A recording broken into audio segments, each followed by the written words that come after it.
Today I'm covering every single collectible in GTA 5 story mode, what they are, who can collect them, what the final mission is like and what reward you actually get at the end.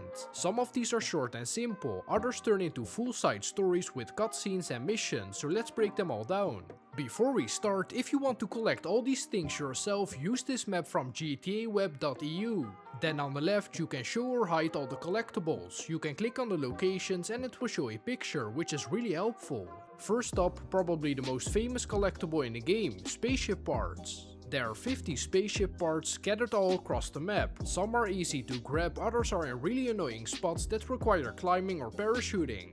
You unlock this after completing the story mode mission Fame or Shame. After that, go to this Strangers and Freaks mission on the map with Franklin, only he can activate it. That's where you meet Omega. Omega is this wild conspiracy guy out in Sandy Shores who believes in aliens, government cover-ups, secret space programs, the whole thing. He's fully committed to it. After the mission is unlocked, all three characters, so Michael, Franklin and Trevor, can collect the spaceship parts. It doesn't matter who picked them up, they all count towards the same total and they make a little humming sound when you're near one, which helps a bit. Once you collect all 50, you return to Omega. He's really excited. He's convinced that you have just helped him prove alien life exists and that the government has been hiding it. The final mission itself isn't some huge alien reveal. You deliver the last part, he goes on a crazy speech and instead of uncovering some massive secret, he just hands you the reward, which is actually kinda crazy because your reward is the Space Docker, a dune buggy with glowing neon lights and weird sci-fi sound effects. It looks like something straight out of a low-budget alien movie. Performance-wise, it's not amazing, but it's rare, unique, and definitely one of the more fun vehicles to own in story mode.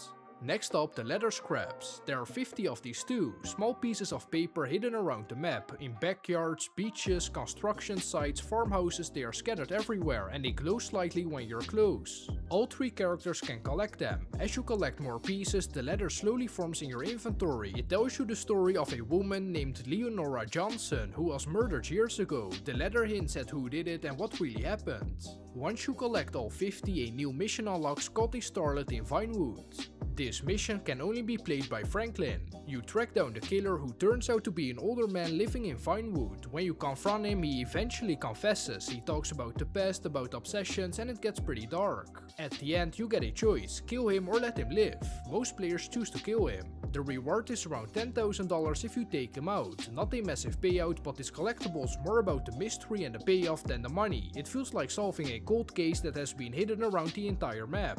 Now let's talk about the underwater stuff. There are 30 radioactive barrels hidden deep inside the ocean. To start this, you need to buy the sonar collection dock for $250,000 with any character. Once you buy it, you get access to a submarine and a dinghy with sonar equipment. All three characters can collect nuclear waste once the property is owned. When you're underwater, you follow sonar pings on your map. The barrels glow green and sit on the ocean floor. It actually feels pretty peaceful collecting these, just slowly exploring the ocean. Every time you collect one, you immediately get 12,000 deposited into your account. There isn't a big final cutscene once you get all 30, no boss fight or surprise twist, but financially this is one of the best collectibles in the game. Collecting all 30 gives you $360,000 in total, so you make back your investment and then some more. Connected to that is submarine parts. There are also 30 submarine pieces also hidden underwater. Again, all three characters can collect them. After buying the sonar collection dock, you will get this Strangers and Freaks mission with Michael. Once you collect all 30, you unlock a mission involving a character named Abigail. She claims her husband died in a submarine accident and we are now helping recover the wreck. But once you finish collecting everything, she reveals the truth. She scammed insurance companies and basically used us to complete the job. At the end, you're only getting paid $10, but you're given a choice. Let her leave with the money or kill her and take it. Most players eliminate her and take the payout. This collectible has a bit more story than the nuclear waste one and it gives you that classic GTA moral choice moment. Now let's talk about one of the most interesting and honestly funniest side stories in GTA 5, the Epsilon Program, aka Kifflom. This storyline can only be done with Michael. Franklin and Trevor cannot do it. You start it by visiting the Epsilon website on Michael's in-game phone and completing a personality survey. After that, you will get a message telling you to donate money. That's how it all begins. The Epsilon Program is basically Rockstar's parody of cults and certain real-life organizations. Everything they say sounds deep at first, but the more you listen, the more ridiculous it becomes. The missions start off simple, you go to meetings, you listen to speeches, you donate small amounts of money, but then it escalates. You first donate $500, then $5,000, then $10,000, and they keep asking for more. You're told to wear the blue Epsilon robes outfit everywhere. If you take them off during certain missions, you fail. At one point you get sent into the desert and they tell you to walk 5 miles without stopping. Not run, walk. It takes about 10 minutes in real time. You're told to steal specific vehicles that match strange Epsilon descriptions. You even have to collect the Epsilon tracts. 10 hidden items scattered across the desert during one mission. The entire questline feels like it's testing how far you're willing to go, and that's kind of the point. After completing everything, you reach the final mission. They hand you a large suitcase filled with around $2 million. You're told to drive it into the desert and deliver it to the cult leaders. If you choose to stay loyal, you get a very rare reward, being the rusty tractor. However, if you steal it, you keep around $2.1 million for yourself. But of course, the cult members will chase you. It turns into a short escape sequence, but once you get away, the money is yours. This is easily the most story-heavy collectible chain in the game. It has multiple missions, character development, satire, and a massive payout at the end.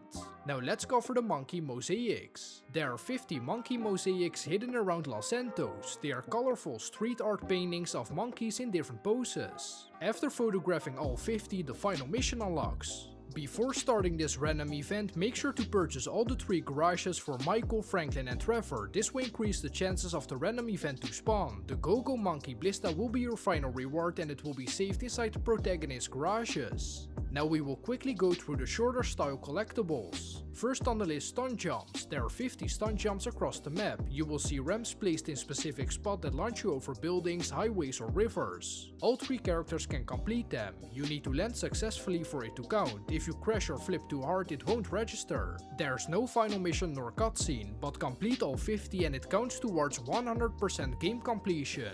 Next, under the bridge challenges. There are 50 bridges you must fly under using a plane or helicopter. Some are wide and easy, others are extremely tight and require precise control. Again, all 3 characters can do this, so there's no story attached, just a flying challenge. Complete all 50 and it counts towards 100% game completion.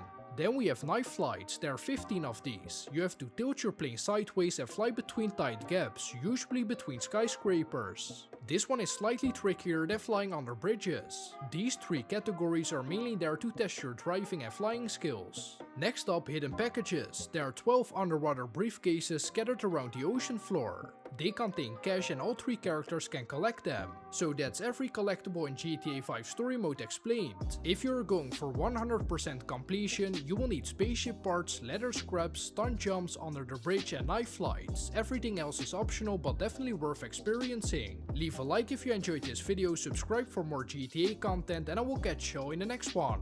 Kifflom.